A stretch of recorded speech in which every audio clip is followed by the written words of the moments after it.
We're going to do a bit of an interactive session today. So we'll introduce ourselves and then throughout it, we're going to ask some questions.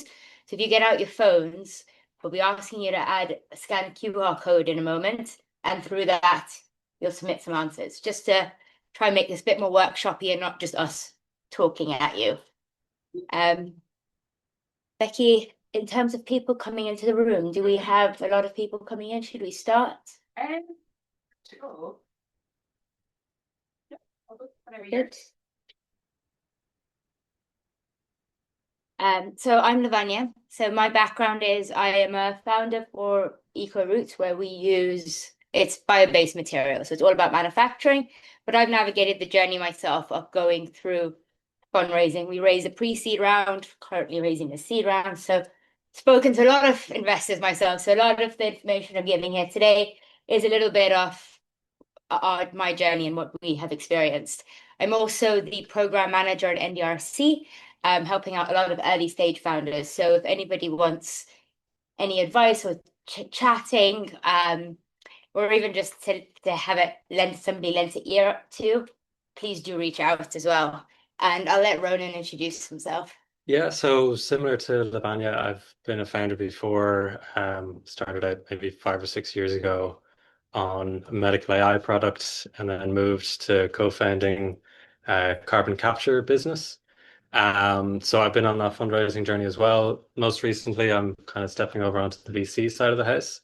So I'm skating for Endgame. They're looking for climate tech, but I'm generally curious about startups anyway. So happy to talk to anyone doing something and can share with other VCs that you're a better fit for. Yeah. Thank you. Thanks for being here today. So as I mentioned, the mentee. So what brings you guys here today? So if you scan the QR code, both people that are online as well as people in the room, and you follow the prompts and keep that open throughout today's session because we'll be using it a few times.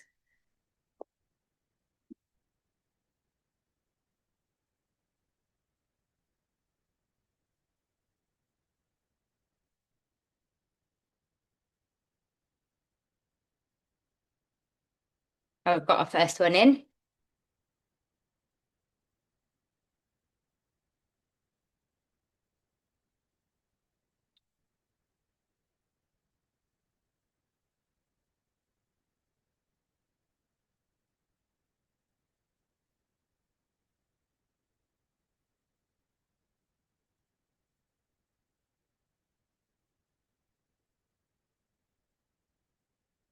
Okay, great. So we've got a bit of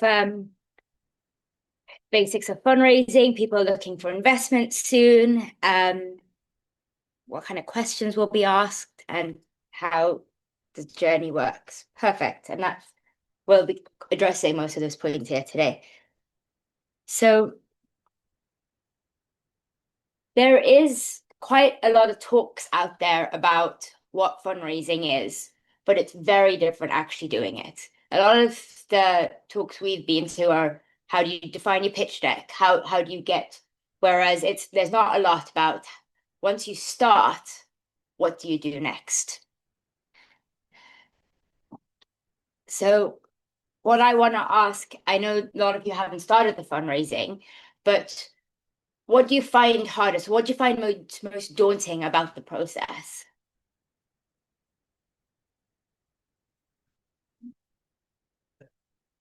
Trustworthy understanding of the full landscape.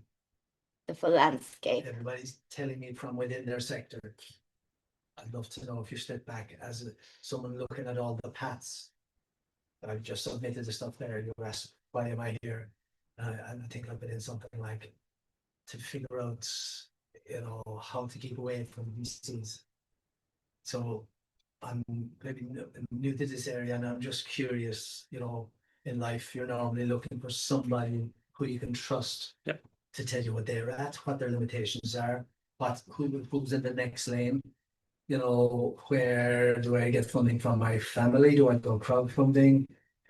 What is the downsides? What are the characteristics? How do I, to give the control back to myself, how do I assess the situation? That would be my biggest problem. Okay, perfect. Thanks for that. So we've got a few different here. So great. Thank you guys for all of these. These are all very interesting. So now we'll start with, so I think that there's a piece about the landscape and where to go, and that's a bit of a separate conversation. What we really want to go into today is the actual the know-how of the fundraising process itself. So fundraising is not just one meeting. It's about really creating a setup that allows you to develop a process. So it's a multi-meeting, multi-operational, having multi people going on at the same conversations going on at the same time. Imagine you're dating. Now, if you're dating, you don't necessarily speak to only one person at the time. You tend to kind of have a few on the go.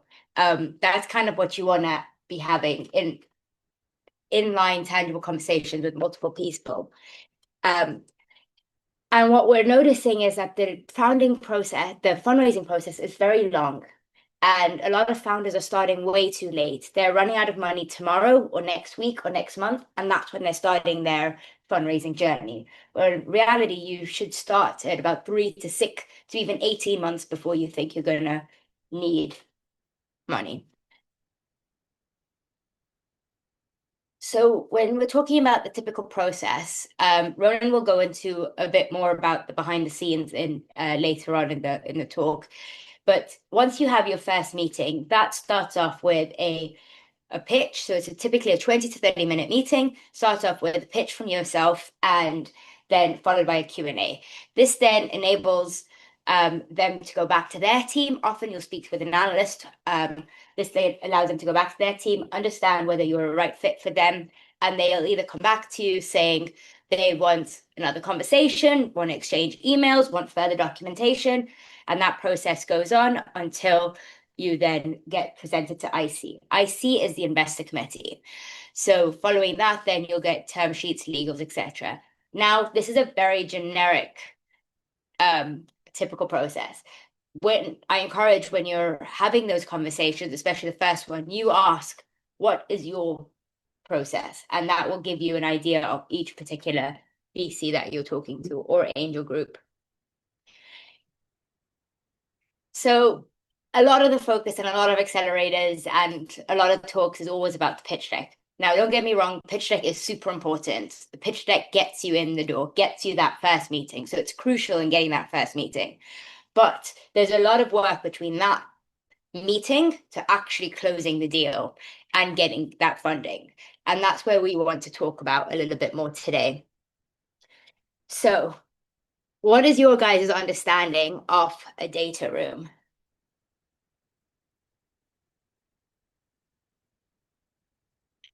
If you don't know, even just put there, I don't know. It's pretty much every piece of information that's available on the investability of your company for to investors to do due diligence, from your team to your planning to your, financial planning for 18 months out to commercialization. So that's kind of how I summarize it at a high level. Pretty much, yeah. It's kind of once they're past your pitch deck and they understand that at a high level and they're kind of sold on the idea, the data room is where the actual substance of what you've been working on over the last couple of months comes through. Just on the financials, especially at pre-seed and seed, the investors know that they are not accurate. They know that the projections are, for want of a better word, completely made up. They're fully aware of that. But what they want to see is that you've got the good business logic filtering into it, that they can see that, if you're a SaaS business, that you understand how SaaS sales processes work, that you understand the key metrics that you should be tracking, like CAC and all that kind of stuff. Whereas if you're a hardware business, they want to see that you understand how to price in R&D costs, price in CapEx. So the numbers don't necessarily have to be accurate. It's more about the substance and the reasons that you've made some assumptions. So what I've gathered is there is not, by itself, there's not a load of idea about what's in a data room. And as Ronan said, and yourself said, sorry, your name? Liam. It is all the information about your company in a structured way. So this can be done how you'd like to, whether you'd want to do a Notion, whether you want to do a Google Drive, a Dropbox. So this basically contains all the evidence behind your pitch. So your pitch has said, right, I have this idea, I have this traction, I have these many customers, I have these financials. But now, and that's a very quick snapshot, 10, 15 minutes, sometimes even you have as little as 3 minutes to convey your pitch deck. So your data room then enables you to give a lot more on that. So it gives first your cap table. Have you set that up? What is the legal standing of the company? Are you a limited company? Who has shares in your business? If you are founders or co-founders, have you clearly established how that split is? And then are you registered in terms of all your legal documentation? That's the boring stuff. But then the exciting bit about who your company LOIs are, financials. Again, as just to reiterate what Ronan said, pre-seed, early stage, you still need financials. They can be completely forecasted, so based on assumptions, but it is important for an investor to be able to see that you've thought it through, because an idea is fantastic, but at the end of the day, an investor, they want to make their returns, right? So if you haven't thought through what your pricing model is, how many users, what your product is going to retail for, and where you're going to get those sales from, they can't see the end game as to how that's commercially viable for them to make that investment. So that's actually add one more thing there that's useful. When you're building financials, I think what a lot of investors will want to see is you'll have like a 5-year forecast, and that's basically where you think the business is going to go. And the other thing that they'd like to see is a 12-month forecast, which is much more based on what you know today. So you know that in the 12 months, it's basically what are you going to spend the money on over the next 12 months. That piece should be reasonably accurate. And the 5-month piece is the bit that's more about projections and business sense and logic and that kind of stuff.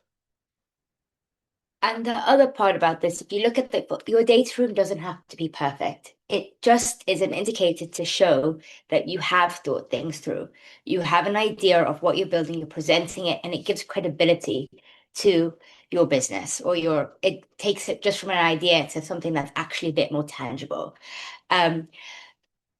And what you'll notice is as you're speaking to multiple people, whether they're founders, whether they're advisors, mentors, etc., you'll find that there are other nuggets or frequently asked questions that you can add in. And so your data room is going to be constantly evolving. You're going to be putting in more pieces as you're developing. But at least if you've started and you've got structure, it allows you to carry on building on that structure. So let's go back to here. So because a lot of you didn't know what a data room is, I'm assuming there's going to be more in the zero, but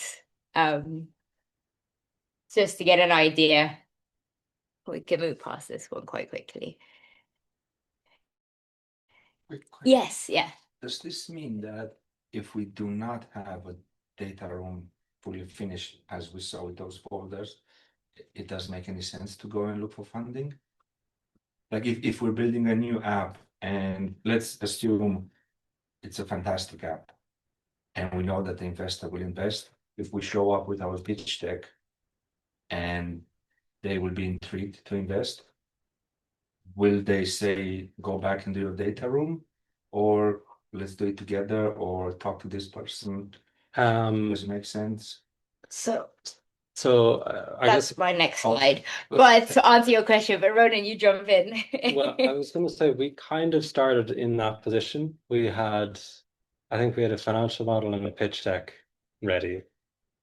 And so we kind of learned how to do a data room while we were raising, which wasn't necessarily a problem. But I think with investors, you want to be ready to meet what you kind of know in advance they're going to want to see. So I think it makes sense to take the time beforehand to have as much prepared as you can get. But the main things they're going to be looking for, especially at pre-seed, is things like customer LOIs or like number of users, basic financials, and then your market research that tells you that there's, a big market for this. So as long as you start with that, you can kind of build from the questions that they ask you.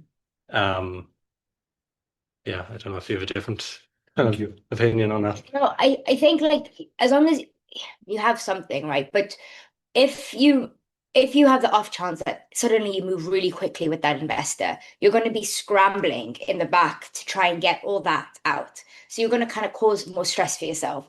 Whereas if you do have that ready to go and you have a few documents that you can add, it just makes your life a bit easier because it's very similar documents that a lot of them ask for. So if you've pre-prepared that, it makes your life a lot easier. Because you will be asked to see it. Because if you're now saying, right, we've built this app and we have a beta version and we've got 20 signed users, for example, the first thing is, well, let's see the users, let's see, they're going to want you to prove that out to them. So that's basically what this Yeah. is. And I guess it'll probably come up a few times, but when you are starting to raise, like don't go for your favorite VC first. Like pick someone that you think will have a conversation with you, may or may not invest. So like do a little bit of practice with a few VCs before you go for like Okay. your A-star VCs that you really want funding off. Thank you. So, all right. So we have our data room built. We're all set. We've done all of our back spade work. Now, show me the money. Well, it's not quite that easy. You now need to go in and find the investor. So, what do you guys think, or how are you currently approaching the investors you want to speak to? Warm intros where possible, based on kind of understanding, are they investing in our space? Is the timing reasonably fitting with where we're planning and when we're planning to spin out? Okay. That's very good. So we'll give everyone a couple more seconds to fill in their answers.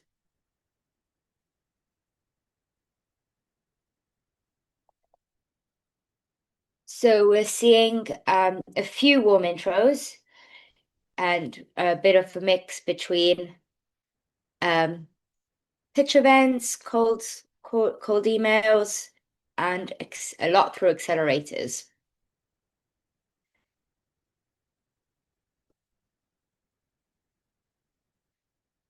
So going back, a big thing, there are a lot of funds, a lot of different types of investors, angels.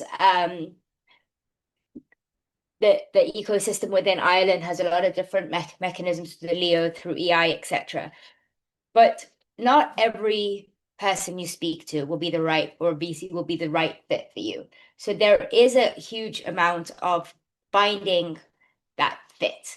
So the stage is important, where you are, what are you trying to raise? Are you pre-seed? Are you seed? Those are the type of stage of investors you're going for. What sector? This is a really big one.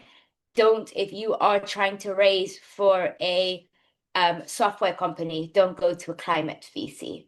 If it doesn't, you're wasting your time and their time. But also if you go into their portfolios, you can also see what type of investments they've made. Do those align to you? But is there a very, very similar company to you within their portfolio? Because then realistically they want to diversify their portfolio. So there's a much lower likelihood of them investing in yourselves. Geography. Don't be applying to people who only invest in the Middle East or in Asia, because that rules them out. So those type of questions is when you're going and you're looking at the investors you're seeking, is are they aligned with what you're raising, what you're trying to build, and also the stage you're in? Networking. Guys, networking is so important. And we saw incubators and accelerators. Those are great, but you can't rely on incubators and accelerators to introduce you to people. You have to get out and meet people. You don't know who's going to help you with a connection. It could even be a fellow founder. Just because there's an event and you think there's going to be loads of founders, that founder may have met a VC that is not a fit for them, but potentially a fit for you, or said no to them, but potentially a fit for you. So networking, word of mouth is really, really important. The Irish ecosystem is also really small. So when Ronan and I met, we met at an event. I kept bumping into him for 6 months at multiple events afterwards. It is a very, very small ecosystem. And I mean, let's just throw in a little plug in there. Republic of Work, great place to meet people. Um, so, and this brings us to warm intros and cold leads. As you touched on, Liam, a warm intro is much more powerful than a cold lead or a cold inbox. You have, just as you guys are on social media has become bigger, emails. How many times do you avoid your emails? How many emails are filling up your inboxes that you don't get to? Imagine if you are receiving many constantly, you're not necessarily looking at everything. So, if somebody comes up to you and says, right, I have this person, give them a chance, that creates a little bit more credibility. I'm going to do you want to touch on this later or now? Well, I'll touch on it now, and I'll touch on it later as well. Because this is a really important piece to reinforce. Because I get these kind of cold inbounds, and because I'm kind of early stage, I do look at all of them. But I only have the like short blurb that you've written. Hopefully it's short. If it's really long, I won't read it. So I only have that and your pitch deck if you send that to me, and Googling you on LinkedIn to figure out who you are and what you're doing, which it doesn't penalize you, but it doesn't give you any advantages. Whereas when I receive decks from other VCs or other founders that I know who know what I'm looking for, I kind of automatically, it depends on who sends it to me, but I automatically trust that there's a little bit more to look at there. So I'll pay more attention to the deck. So it's not so much that cold leads are off-putting, it's more that the warm leads have such an advantage over it because as soon as I see an email from one of the other VCs, I'll open it and check over the deal. I'm also more likely to give feedback as well because I want to maintain a relationship with my own network. So I don't want to just open their email and then just blank them. Like I'll probably review it.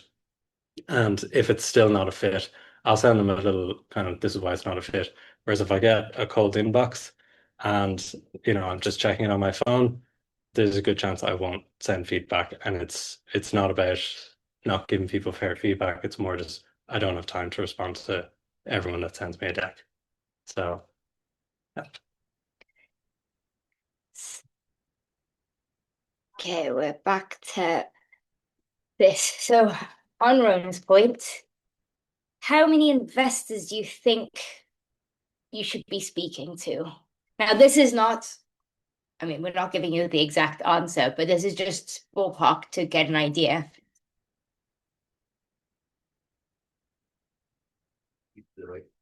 Doesn't it depend on how strong your product is? You could have a very good product and you speak to one investor and you're set. But you could have a bad product and you could have 2,000 investors. Yeah, I'd broadly agree on that. If you go back there for a second, I think anywhere in this range is probably okay. I think if you start getting into the range of speaking to 100 plus investors, there's maybe one of many things going on. It's very hard to diagnose, but either, as you say, there's something wrong with your product or that, your business in general is not VC backable or investor backable, or there's something very wrong with how you're communicating it because you're not getting the message across. I think when you get up into that territory, you need to take a much closer look at, what you're doing rather than playing a numbers game with investors. Because effectively 100 people are telling you this isn't interesting. So yeah. So there is an answer. So to answer some of the to add on to Ronan and to address some of the questions in the room, if you are looking in the right spaces, you shouldn't be speaking to 100 plus investors. However, if you are playing the numbers game and sending up your pitch deck to anybody and everybody without doing that research, you would find yourself in excess of that 100 plus. Because the reality is the volume game is massive. You are seeing VCs are receiving thousands of decks a day. They're looking at them for a couple of seconds. So you can't typically what we're seeing is a conversion of about 100 would get you about 30 meetings. But if you aren't closing around in those 30 meetings, then you should be looking into more about what your pitch is. That conversion of 100 meetings is just that first meeting we spoke about. It's that pitch and then the follow-ups. If that pitch isn't landing, then you need to be relooking at that pitch and what your storytelling and narrative is. If you're getting further and you're having conversations and you're getting kind of data room stage, etc. Now, just something I forgot to add in earlier, if you are in data room stage, don't be afraid to ask for a word. An NDA. An NDA, because you are sharing a lot of your information, so don't be afraid to ask for that. If you're not converting those into serious conversations, that's when you need to also start really looking and exploring what that deck is looking and what your storytelling is. When you start having those serious conversations, you start going through the data rooms and you're not getting to IC, then you need to be looking at what is the information in my data room telling us that isn't strong enough, that is not helping us seal the deal. And then your IC is then again to pitch it. So the whole way through your journey, you kind of need to be questioning, how is that conversion rate happening? I'd say maybe just on the NDA piece. I think it depends on how far into the process you are. To be honest, most VCs will just blanket not sign an NDA because they can't. If they sign an NDA with you and they open up your stuff, and then they have to look at another, 4 or 5 data rooms in the same day, it's very hard for them to be able to say what they picked up from that data room that they brought into something else. So it's a bit of a legal nightmare for VCs, and that's why most of them just won't sign an NDA. What counters that is that the VC's business is investing in startups. They're not interested in stealing your ideas. If they did that, they wouldn't be a VC for very long. So there is an element of trust there. You are sharing a lot of sensitive information. I wouldn't share that with anyone outside of a VC. If you're speaking to business angels, it's a totally different thing. A business angel, you can 100% ask to sign an NDA because they're not professional investors. So on an NDA, I would say if you're speaking with a VC,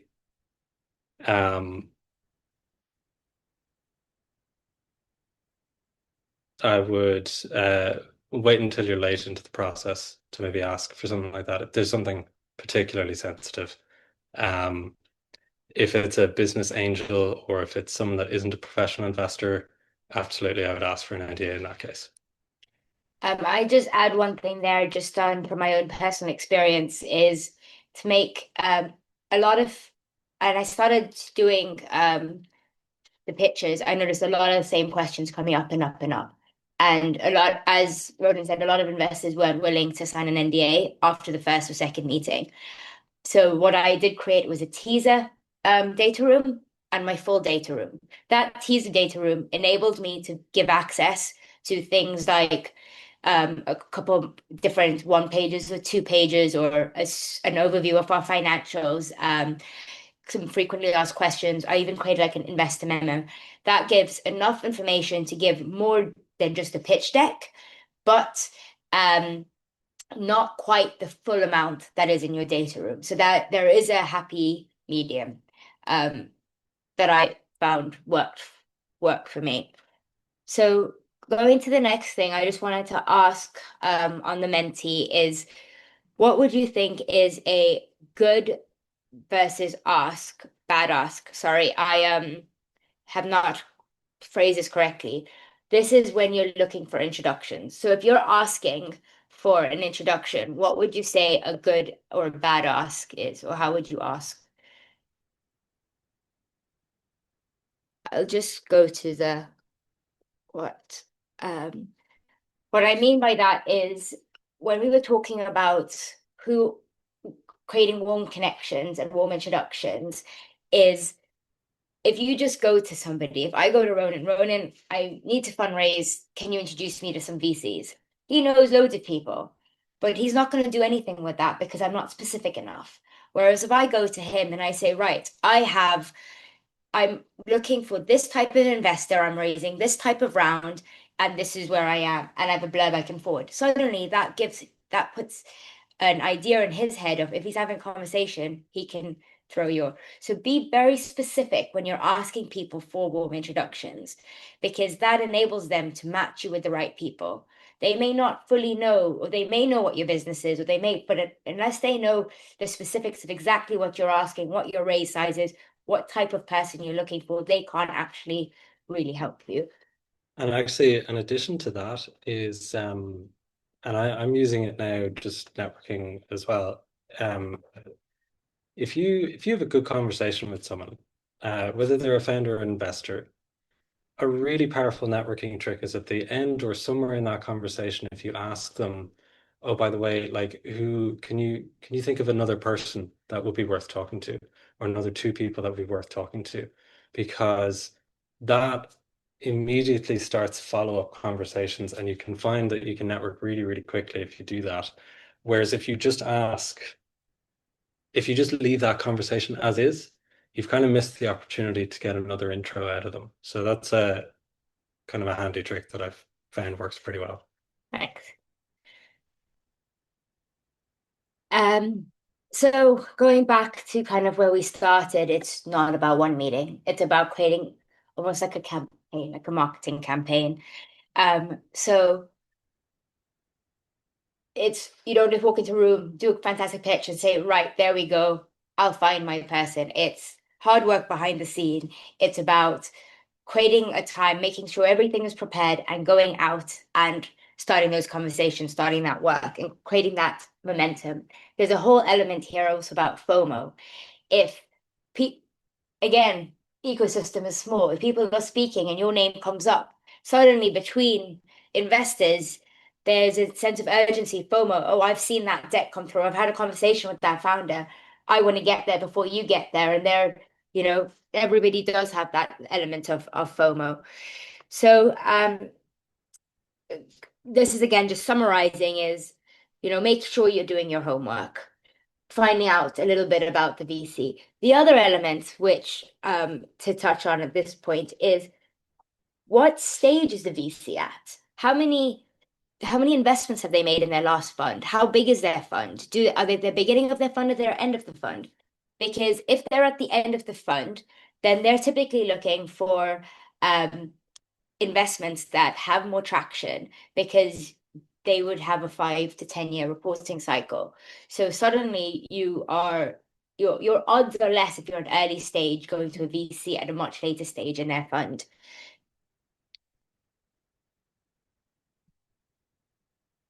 And this is when I mean campaign, I mean make it easier for yourself, develop a process, figure out do your homework in map out the VCs that you want to go for, map out which sectors they want to go for, what stage they're in, but also touching on a point Rona made earlier, don't start with your A list. Categorize it in your A, B, and C list. Start your conversations with your C list. See how those conversations go. See what questions they're asking you. Test them out. Build up your data room further. Then go to your B list. And when you feel like you've perfected it, you're getting traction, hit your A list. Yeah, so that's just kind of make your lives a bit easier with your process. I want to hand over to Ronan now because I think we're running out of time. So, yeah. Okay, Ronan, so I'll hand I'll over try to you. and kind of fly through these. What I thought might be useful because most talks that you get talk about it from a fundraising of how the founders should approach fundraising. And not a lot of them talk about what the investors process looks like, which I think might help you see why different things happen during the fundraise and why they're looking for specific things at different times. So the investors process kind of looks like this. From left to right, the inbound is where I'm searching for deals, where I'm looking for people in my network to send me deals, where I'm out at events like this looking for deals and looking to meet people.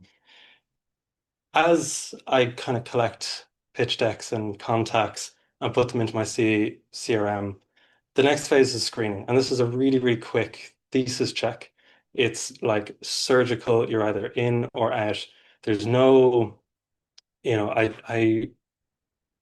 I don't get a vibe off you, it's just out.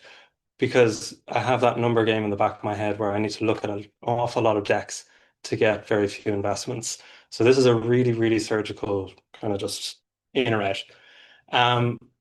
If you pass that screening phase, and I think you're in my thesis and you could be interesting, that's when you move into that deeper look phase. That's the first call into looking at the data rooms, all that kind of stuff, building up to the IC. At the point that you meet the IC and they decide, that's the investment decision effectively made. So they'll issue you a term sheet, you negotiate over that, you get it signed. And the last phase of diligence, sometimes people use it like in front or behind the term sheet. I kind of mean the legal diligence piece at the very end. And that's just checking, that's just preparing all the legals, making sure there's nothing scary in your employee contracts or anything, wiring the money and closing the deal. So these kind of three parts is where I'm building up conviction. And then beyond that, it's up to the lawyers to figure out the last few bits. So I'm going to walk through these kind of quickly, but giving you an investor perspective and then my experience as a founder, and then hopefully a couple of takeaways. So in this inbound phase, I'm focused on generating a high signal to noise ratio. What that means is I don't want to look at 1,000 decks of random startups. The fund that I'm looking for startups for is a climate tech. We've got a really, really narrow thesis. So I want to optimize for sources that are going to give me a lot of climate tech, but also the climate tech that I'm looking for, because I have this number game problem. And that's why for me and for most investors, we use our network as kind of our primary sourcing strategy. I talked about it before. If I get a referral from a VC or a founder that knows what I'm looking for, I'm automatically thinking this is a higher signal than the rest of the options that I'm looking at. And that's why when I get the cold outreach, because I don't know anything about you, I don't even know if you're climate tech unless I read your thing, automatically it's not that it's not a penalty against you, but it's not an advantage. So the advantage that you want is you want to basically use, you're almost social engineering me.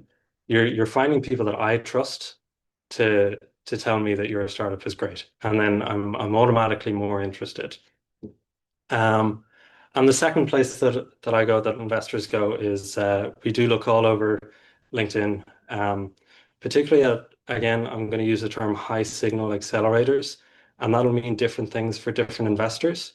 So if you're building SaaS tools, YC is a great example of a high signal accelerator. If you get into Y Combinator, then like as soon as they announce the list of the startups that get into that, all of the investors in Silicon Valley and around the world look at that list and check if they're an interesting startup. I'm not saying you need to go and do YC, but I'm saying you should look for accelerators that fit what you're building. So what we did in my previous company, because we were doing a climate tech startup, we focused on like 2 accelerators. We were doing carbon removal, which is really, really niche in the climate sector. We found like the 2 top accelerators that were only focused on carbon removal. We knew that all of the VCs that invest in carbon removal looked at these accelerators. So we went to them, and like half of our tier 1 VCs just came from doing the demo day for those 2 accelerators. And yeah, the last thing is events. So same kind of thing. So from my founder experience, this is kind of the 2 pieces already. I've talked about this slide before I've gotten to it. But the outreach piece in numbers, I think, is important, because when we did that intro and networking strategy, about 80% of that converted into a first call. If we went and applied on VC's websites, about 40% of those converted into a call, and there's a really good reason behind that. And if we did cold outreach, like 5% of them became a call. So you want to focus on the intros and networking. If you can't get a good intro, website is a very viable option. I would leave cold outreach until you're like out of options and out of VCs. The reason the website has a higher hit rate is because that the VC has created that as a structured way to get into their CRM. So by you answering their questions and ticking their boxes, you've kind of already done some of my work, which I would have to do anyway. And it makes it easier for me to screen you faster. And that's why you get a higher hit rate there, because they're going to look through everything that comes through the website. The second piece I talked about already, doing targeted accelerators or demo days, I would say don't do 5 or 6 accelerators. Pick maybe 1 or 2 that you know your target VCs pay attention to, if at all. But they are a good way to connect with other founders doing similar stuff to yourself as well. So the key takeaway from this part is the approach that you take really matters. You should focus on those intros. The online applications work. Cold outreach only if you're out of every other option, and leveraging those thesis fit accelerators. The other kind of 2 pieces that I touch on is, if you are looking to talk to people in VCs, if you can get an intro to a partner, that's great. If you can't, I would recommend going after scouts like myself or analysts and associates. The reason being, it's another bit of social engineering. They need to prove their ability to source. So they're hungry for your deals, and they will I read everything that comes into my inbox, because I'm like, I don't want to miss anything. So they can be a good way in. And if you think about it, the partners have hired that person to scout. So if that person, feeds that deal in, it's kind of the same as getting an intro. They've heard about your deal from a trusted source. And the last piece to reinforce what Lavanya was saying is start networking now. So go to these events. Don't kind of overdo your calendar, but definitely get out there and meet founders and investors as much as possible, because it's more about a networking game. You'd also be surprised, even just outside of fundraising, how much leverage you can get out of meeting people that are on a similar journey to yourself. There's a lot of kind of lessons to share. So the next part is screening. So this is that really quick filter phase. I will literally spend 1 to 2 minutes reading through your deck, scanning your website and your LinkedIn.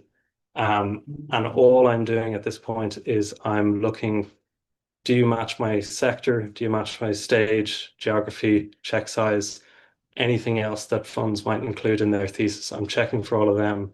It's literally a checklist of like 5 or 6 criteria, and you're either in or out, because I can't really afford the time to maybe be flexible on 1 or 2 of them.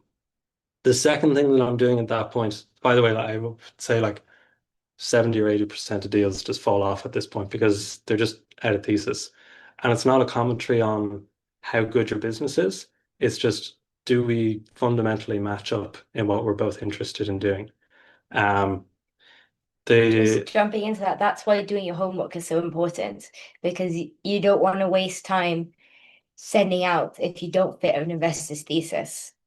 Yeah. Because they won't look at you. You're out before they even look at anything. And most investors will publish their thesis on their website relatively clearly, because they kind of want you to do this filtering for them as well. Sometimes they can be a little bit ambiguous about the stage. They might say they invest early stage, which is like, what is early stage? So if you're not sure about that, I would look at their previous investments. If they've never made a pre-seed investment, I wouldn't assume that you'd be the first one. So like you can approach them, but I'd put them on like the C tier and maybe approach them first, because it's more than likely that they won't invest at pre-seed. The second thing that I'm doing at this stage in that 1 to 2 minutes is I'm asking, does this sound interesting? And that's kind of like, would I spend another 5 minutes looking at this? Does this immediately jump out at me as something that not only is in thesis, but is actually quite interesting? And to get to that, I need to be able to understand the problem and the opportunity within that quick glance over. From the founder perspective, again, I'm kind of bringing in some of the data. When we were pitching to, when we focused on those really high thesis fit VCs, we were doing carbon removal. So when we were talking to, there's a VC out there called Carbon Removal Partners, we kind of knew we were in their zone. When we were going after the people that invested in exactly what we were doing, and we used an intro strategy, like 80% of those turned into first call and follow-ons. As soon as we started, as soon as the rails started coming off our fundraising and we started to get a little bit more desperate and broadened our scope, that just completely dropped off. So if you're talking to people outside of your thesis, that response rate's going to drop. They may take calls, but if they're taking calls, they're probably doing market research and they're probably not as interested in actually investing. The second piece of data there, again, was, so we had our deck up on DocSend. You can use Papermark as well. There's a couple of platforms that you can host your deck on where you can get like page by page how long they've spent on each slide. I wouldn't put too much thought into that data. But what we found is, again, investors on average spent less than 30 seconds looking at the slides. If they got really interested, they might spend 5 minutes, 10 minutes, half an hour looking at it. But always in that 30 seconds, they're looking at the problem, the business, and the team slides. Those were like the three most important, because they're basically looking to understand what problem you're solving. They're not interested in your solution as much. They're more interested in what problem are you solving, how are you going to make money out of it, and the team that's going to deliver on it. And yeah, so I kind of covered everything there. So kind of the key takeaways from that is kind of reinforcing what Lavanya was saying. When you're preparing to go out for investment, build a really tight thesis fit investor list. 30 to 50 is what you probably need. And I would recommend tiering it. Go after the lower tier ones first so you get some practice on your pitch. Don't waste any time talking to investors outside your thesis. The only caveat I'd maybe make to that is the Irish VCs are quite easy to talk to. So, and I think we have very nice VCs. They're very. I think the Irish in general are a lot friendlier, right? Yeah, they'll give advice. You might not be in the thesis, but they might be able to give you advice on how ready you are to approach that list of investors. So I wouldn't necessarily expect money out of them, but they can be good sounding boards for how ready you are. And then the last thing is your deck needs to communicate that problem and who you are in like under 30 seconds. What generally works really well is using action titles, because then I don't need to go through the slide. I can just read the top of the slide, and by the end of it, I should understand what you're doing. And I should also have picked up a bit of an interest in what you're doing as well, and I'll probably spend more time on the slides. I think the key thing here, sorry, just before we jump ahead, the key thing here is like, this is probably where most of the rejection comes from. And it's important to underscore that it's not an evaluation of your business. It's not the investor is saying you have a bad business or anything. It's just saying you don't match what they're looking for. And I think that's important because as founders, and I'm definitely guilty of it myself, I think most founders are, of kind of getting a bit bitten by the amount of rejection. It does build up, and at some points you are kind of sitting there thinking like, come on, will anyone give me just a penny? It's not a reflection on your business potential. It's definitely much more a thesis fit for that VC. There's also an element of timing as well. Timing plays a big part in all of this.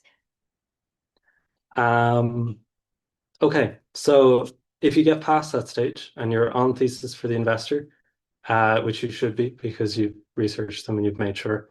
The next bit is that deeper look. And this is going from first calls. Lavanya kind of detailed it earlier. It's all your calls. I'm specifically calling out that first call because it's probably the most important one to keep momentum going. It's a pitch. It's 10 minutes or less. If you find yourself talking for 15 minutes or longer, you're just going to lose people. It shouldn't take that much time to efficiently communicate what you're doing and why it's interesting. The call itself will be much longer than that. So the pitch is really just you articulating in a really tight format, this is my problem, this is my solution, this is the technology and how it works if you're using technology, this is how big the market is, this is how I'm going to get to it, this is the team, these are the financial projections. All of that in a very short, tight space of time. Honestly, the shorter you can get it, the better, because you want to keep the momentum up, and you want to keep you want to get them excited very quickly, and you don't want to work against that by drawing out the pitch. What's important about your pitch as well, especially a pre-seed, the founders are going to be expected to be the ones that sell the company to customers as well. So your pitch also does a fair amount of that for the investors. So they do use it to kind of evaluate how well can you sell this, because if you can't sell it to an investor, you're probably going to struggle to sell it to a customer as well. So again, being really tight in your communication, I can't really underscore it enough. And the rest of the calls, I'm building up a model of the founders, the problem solution fit, that kind of stuff. The founders is kind of the most important thing at pre-seed. That's what most of the evaluation is about. So that's why the financial piece is more about assessing how you approach financial modeling, rather than the accuracy itself. It's because I want to understand you as a founder. Do you think this is the greatest idea since sliced bread and you're going to just hammer it against people until they pay for it? It's probably not going to work. Or do you approach the startup as an iterative thing where you kind of started out with an idea of what customers might want, but then you go out and you approach those customers. You want to show the VCs this. You want to show investors that your approach to business is, I think there's customers out there that have this problem, but I'm going to go and talk to them and figure out if it's real. And then I'm going to figure out how much they're going to pay to fix the problem. And then I'm going to build the solution that does that. That is much better story arc than this is the greatest idea. And I'm sure from this like McKinsey market report that there's a huge market for it. Much better to show that you're actively engaging customers. Okay, I'm going to try and wrap this up. I only have a slide or two left. The Yeah, what worked for us as a founder was prepping the data room in advance. It just meant that it was there ready to send. We didn't have to do a whole lot of scrambling. First couple of investors we didn't really have a data room for, but the rest of them we had that kind of dialed in. Starting with the lower priority investors, keeping alive frequently asked questions, and polishing the answers. So that allows you to do two things. You can first of all see, if you get the same question on the same topic all the time, that could be something that you actually bring into the pitch deck to try and head off that question. And if it's not something you want to bring into the pitch deck, making sure that your answer is like 30 seconds or less,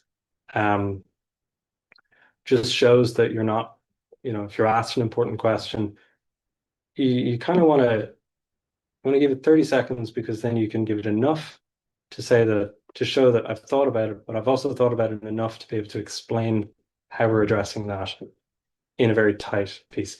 If you spend 5 minutes talking about something, it kind of gives the impression that you're making it up as you go along and you're rambling a bit.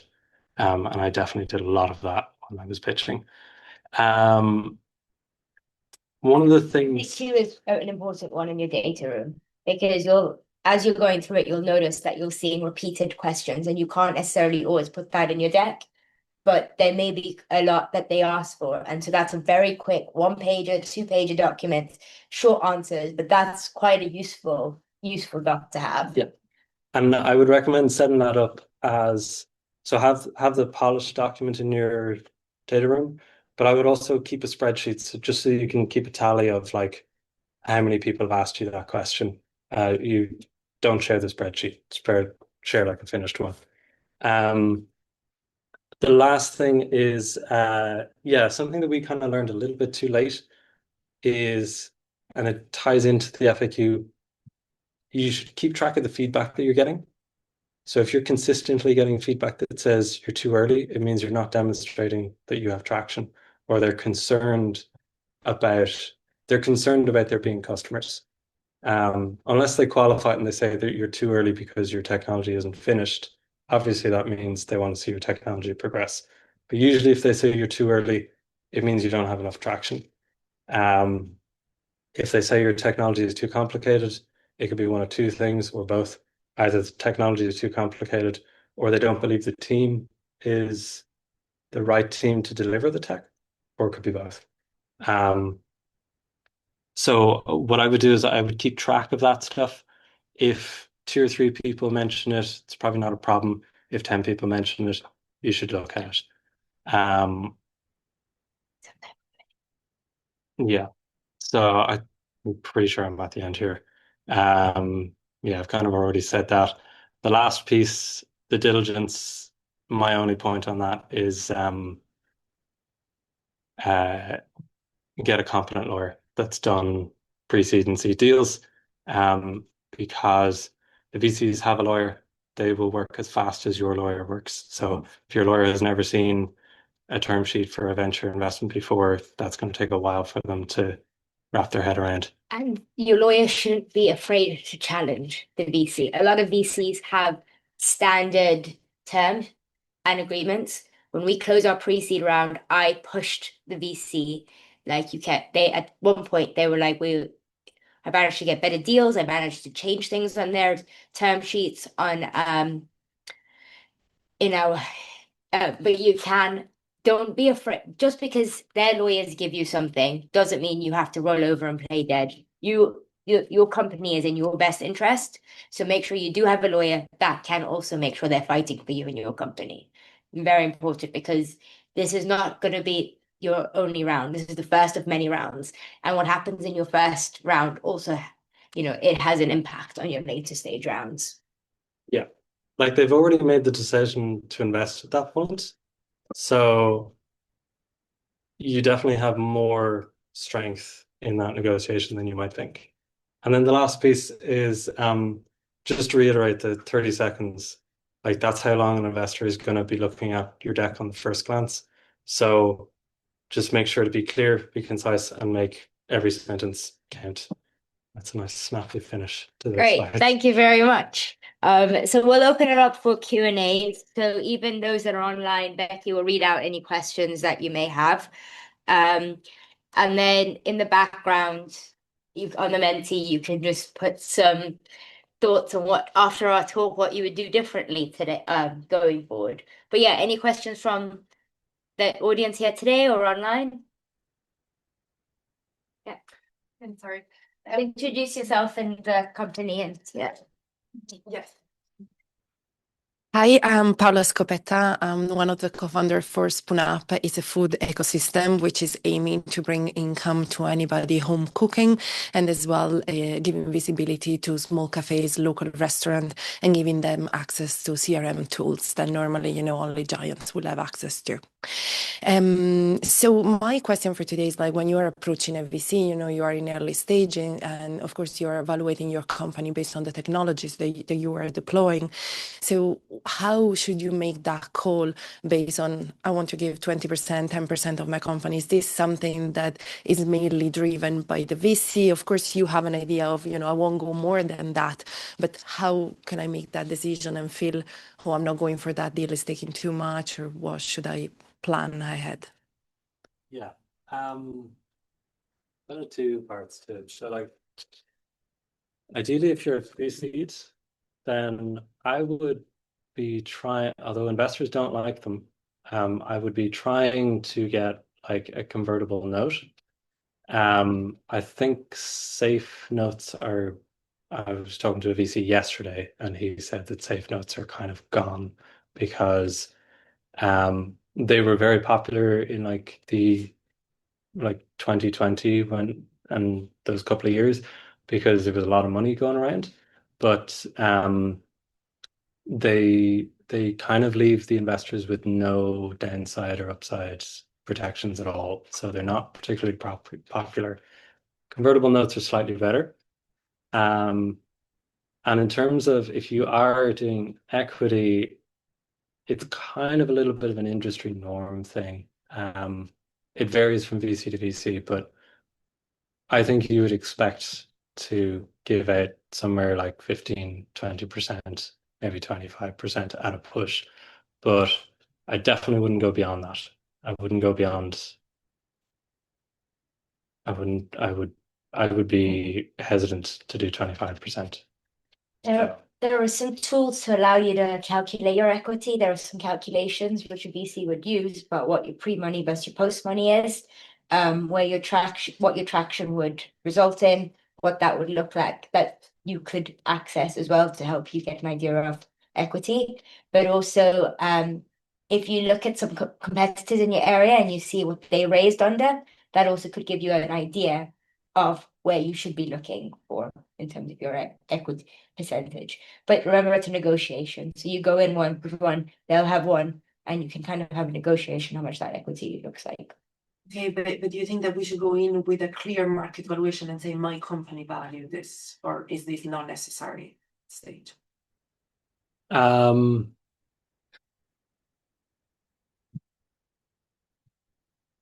think with that one is, if you're asked, make sure you know roughly what you want, but have a reason to back it. So have an understanding of how, so let's say you want to go in with 10%. Okay, we're asking for 10% because we've built this, we've created this, we've got this. So that's why we believe that this is a 10%. They may challenge you on that, but anything that you give or any number that you give, make sure you have a backing. If they say, sorry, they'll tell you, sorry, we really don't think that's valid or valuable. But if you've done some research on what a previous company does or use some of these tools, you have a rough idea. But at the end of the day, it's an assumption. It's just like the forecasts, it's kind of thumb sucking a number out of the air. But as long as there's some backing, it's giving some credibility to that number where you got it from. Thank you. So, Yeah. Anybody else? Any other questions? Sorry. Yeah. Just introduce yourself as a. And Chris Kennefick with Revelate Fitness. Way with VCs are at the moment, obviously, maybe 4 or 5 years ago, there was loads of money going around. For a lot of startups, are they kind of wasting their time going near VCs until they have a decent revenue build up? So you've got to go like you're turning over X amount, because a lot of VCs are more looking for companies that they'll know they're not taking punts unless it seems like it's AI and they're going to throw money at it. But for a lot of other startups, unless they're turning over significant revenue, have got kind of proven their market and their product, VCs will be hesitant to look at them unless you've got some really big back or big team or big idea and have a lot of kind of firepower behind you. Yeah, I think that's true. And I think something else that maybe touches on what you were talking about, so you're trying to avoid VCs, which I think I'm not sure. I just Yeah. want an honest, in life, you find somebody who you trust and Yeah. they tell you about everything. I'm not avoiding VCs. I'm being humorous about that. oh yeah, I'm trying to see, like, I'm fascinated by your discussion there. Yeah. And you seem like a high-spirited person. yeah, the and spirits that's haven't been hit yet. That's contrary to what I thought about VCs. So I'm interested in who you are Yeah, I to think help me understand VCs. I'm fresh out of the founding phase and I haven't been turned, evil yet. I think, and a lot of VCs will say this as well. If you're building a company, like most companies aren't suitable for VC anyway, because when you when you get VC backed, you need to grow to a certain size for them to make a return for their investors. It's probably a whole talk on a different day. It's just walking through the VC math, because like you basically, when you work it out, you need to be approaching a market that can be $1 billion a year for a pre-seed investor to make their money back on the deal. It doesn't mean you have to be a billion, but you need to grow like 20x for them to be confident in making a return on their fund. So it's not so much about a commentary on how good your business is. It's more, is your business going to be the right size? Because if they're looking for a business that's turning over hundreds of millions and has valuations above $1 billion, that's one type of business, and that's a particularly hard place to, there's only thousands of those companies out there in the world anyway. But you could happily build a business that turns over tens of millions, that pays you actually probably more than you'd get paid as a founder anyway. And it's a great business for banks to back. It's a great business for private investors that aren't VCs, so like business angels to back, because they can do longer term capital. They don't have investors waiting for a payback. So there's different types of investors. That's probably worth a talk. Because I think a lot of people get funneled towards VCs who would maybe benefit from knowing about the other potential funding sources out there that are better aligned with their business. Just to jump in there, kind of answer your question, I think it's about what your vision is for the business as well. So if we go back to the start, it's understanding who the type of investor is and what their thesis is and what you're trying to achieve out of it. So if you have a very specific focus on, I want the business to grow in this way and it's going to be massive and we're going to hit that tick box, yes, VCs are your answer. You don't necessarily need to be hitting huge amounts of traction, but the fact that you can demonstrate some traction is a good way to start. So don't rule yourself out, but make sure that what you're selling and what your vision is matches what their vision is. Because also getting into bed with a VC it is getting into a marriage, right? They're in with you the whole journey. Sometimes, depending on the type of fund, they may have a lot of high standards that they need to meet. They may push you a lot. They may drive you to achieving higher and higher revenues. So it's understanding, who do you want to get into bed with? Who do you want to partner with? If it's a smaller angel that believes in your vision, that you don't necessarily need as much funding to get to the end goal, then that could be your a better suited match. Or as Ronan was saying, if you've already got a substantial amount of traction and you can actually go debt financing, that's another option. So it really goes back to that homework piece what do you want to achieve? Who's out there that can help you deliver what you want to achieve? And those are the relationships you need to start creating. But the traction piece sometimes can just be validating the idea. And we've validated it, we've got people interested, and that's traction. Traction can also be a huge amount of revenue. So that piece, traction, can also be confusing, and it just depends where you are in that journey as well. Yep. Yeah. Conscious we're really running over time. I think if anybody's in the room needs to leave, you're more than welcome. But I want to just see if there's anybody online that has any. No, all good. All good? Any questions? Anybody else in the room that have some questions? Yeah. Oh, sorry. Thank you. Yeah, hi, my name's Fergal. I'm the founder of Qualitate. We automate medical device documentation, which is a terrible task if you ever had to do it. My question is about traction. I know neither of you are SaaS based, so I'm not sure if I'll ask a question anyway. Like, what sort of traction would you want that, say, pre-seed, seed rounds? So I can't give you like specific targets Mm. because I really don't know. But so you're doing medical device documentation, so you'd be looking to work with the manufacturers. Designers, manufacturers, yeah. Yeah, so like strikers and Yeah, exactly, yeah. What I would be interested in at a pre-seed, if I was in a medtech VC, try not to speak for them, but I would be interested in like, do you have tangible traction with them? So Yeah. like, are you speaking with them? Are they interested in doing pilots with you? Is there an avenue for that pilot to convert into some sort of paid trial? Yeah. All of that kind of stuff I would want to see, because as an investor, what I want to know is like, is Stryker or BD actually like, are they going to be at all interested in this? If you've approached them all and they've all kind of brushed you off, then it says it's not a problem that they're looking to solve. Sure. I think just jumping in on that, it depends on what your type of customer is, right? So if you're going after very, very large customers, you don't need as many. You can look at 1 to 10 because you look at the revenue and how much that's going to generate, and that gives you an idea of what your traction is. If you're looking at a much smaller 5, 10, 15, 20 per customer, then you need to be looking at, 20, 30, 50 customers. So it really depends on how that revenue looks and how you're going to be, and also what your financial forecasts are projecting, because that then will give an idea of how much traction do you have, how much interest you have, and are you realistically going to achieve those goals, or the revenue goals, or your year one financials, etc. The other thing that, so say, oh yeah. Okay, go. Why don't you pick up? Why don't you answer? Yeah. Okay. Thank you. Afterwards. So yeah, thanks guys. Thank you very much for coming today.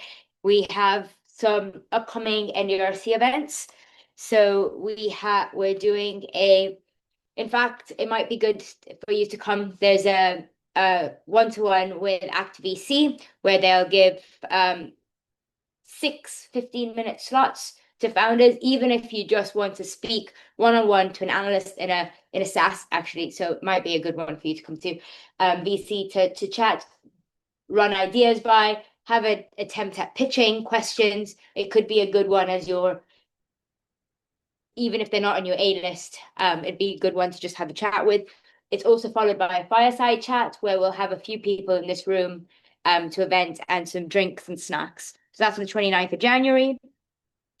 And then there is the first NDRC startup sprint for this year that will be held in Limerick in Nexus University on the 7th of February. It's an all-day event on a Saturday, and that's mainly for developers who want to do a hackathon, or if you're interested in joining the NDRC pre-accelerator, please do come and join us. If you want to book some office hours with myself and ask a couple, I will do 30-minute sessions. Happy for you guys to ask any more questions in that, and reach out to Ronan on LinkedIn and he would be able to answer any further questions there as well. That's cold outreach that I will Pay attention. I think we're at a warm Yes, one now. yeah, you're a warm intro now. But yeah, thank you very much. And in general, we all the events that will be happening at Republic of Work will be on our website under upcoming events. So do keep an eye out. We'll be doing these workshops once a month. So if there are sessions you're interested in, please do let us know, and we will try and make sure we are curating workshops specifically to suit you guys. But yeah, and we're around if you want to ask any more questions. Thank you guys so much. Thank you. Thanks, guys.